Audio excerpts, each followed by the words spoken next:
লাগিছিলে কিমান বহালে আচলতে আমাৰটো দাবী বহুতেই আছিলে দাবীলৈ নাযাওঁ কিন্তু যোৱা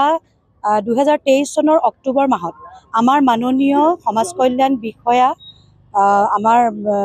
সঞ্চালক মহোদয়ৰ তৰফৰ পৰা বিভাগৰ তৰফৰ পৰা এটা প্ৰস্তাৱ আপোনাৰ চৰকাৰৰ ঘৰলৈ প্ৰেৰণ কৰা হৈছিলে সেই প্ৰস্তাৱ মৰ্মে আমাৰ অংগনবাদী কৰ্মীসকলৰ 5,500 আৰু সহায়িকাসকলৰ 2,750 টকাৰ বৃদ্ধিৰ কথা তেওঁলোকে প্ৰেৰণ কৰিছিলে কিন্তু আমি খুবেই আশা কৰিছিলোঁ যে আমি যি বিচাৰিলোঁ এটলিষ্ট আমাৰ বিভাগৰ তৰফৰ পৰা যি প্ৰস্তাৱ গৈছে সেই প্ৰস্তাৱটো পূৰণ কৰিব বুলি আমি খুবেই আশাবাদী আছিলোঁ আৰু আমি ৰৈ আছিলোঁ আচলতে 2 অক্টোবৰ তাৰিখলৈ যিহেতু 2 অক্টোবৰ তাৰিখটো আমাৰ ICDSৰ জন্ম জয়ন্তী হয় আৰু এইবাৰ তাকো এইবোৰ বিশেষ হয় কিয়নো এইবাৰ 50 সংখ্যক জন্ম জয়ন্তী সেই দিনটোতে ঘোষণা কৰিম বুলি অজন্তা বাইদেৱে আজি কেইদিনমানৰ আগতে আমাৰ আলোচনাত সেই কথাটো জনাইছিলে কিন্তু হঠাতে আমাক এতিয়া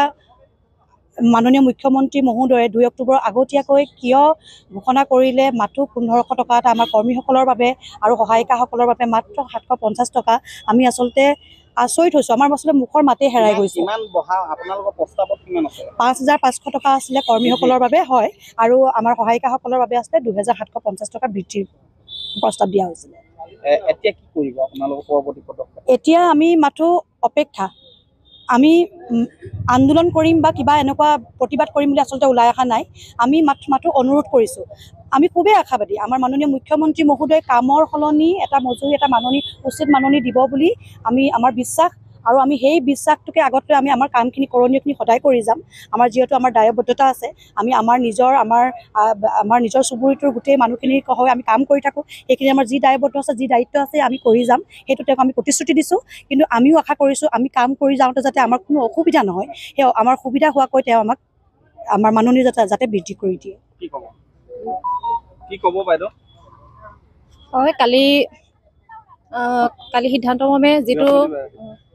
বৃহস্পতিবাৰে যিটো সিদ্ধান্তমৰ্মে যিটো তেওঁলোকে মানে মাননি আগবঢ়াইছে সেইটো লৈ আমি খুব অসুখী হয় আমি বিচাৰিছোঁ মন্ত্ৰী মহোদয়ে যাতে আমাক অকণমান চকু বুলি চায় কাৰণ আমাৰ পৰিয়ালবোৰতো চলিবলৈতো লাগিব বহুতখিনি তেওঁ এতিয়া কি সমস্যাৰ সন্মুখীন হয় আমাৰ আচলতে কি হয় কেন্দ্ৰত আমি 4 ঘণ্টা শিশুসকলৰ লগত কটোৱাটোৱে আমাৰ সেৱা নহয় আমাৰ বিভিন্ন ধৰণৰ কাম থাকে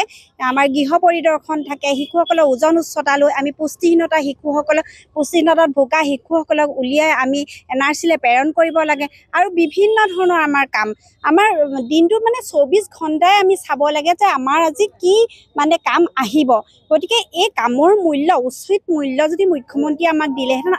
আমি কালি সুখী হ'লোহেঁতেন কিন্তু তেওঁলোকে কালি যিটো সিদ্ধান্ত অকস্মাতে লৈ ঘোষণা কৰিলে আমি অত্যন্ত মৰ্মাহত অত্যন্ত দুখিত হৈছোঁ আৰু মুখ্যমন্ত্ৰী